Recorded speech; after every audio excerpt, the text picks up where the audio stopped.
in another race here today. And now the number 9, who always dominates, now in the number 5. So subscribe and drop a like, and also subscribe to Levi Getz and Big Dev 99.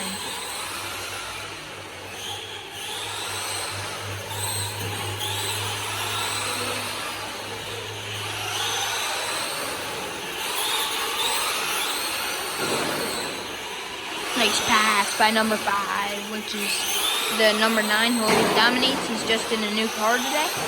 So there it is for the lead. Spins him out, gets underneath. And there it is. And the number 110 always wrecks people, so he's a wrecker. And it's the kid over there in the blue sweatshirt, not the grown-up kid. And we are in Broadsville, Pennsylvania right now, at my dad's friend's shop, running RC cars. He was just here with his kid, but they just left, so now we're into some racing. Ooh, the number 115 wrecks him.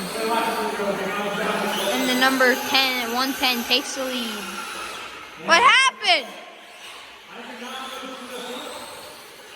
And so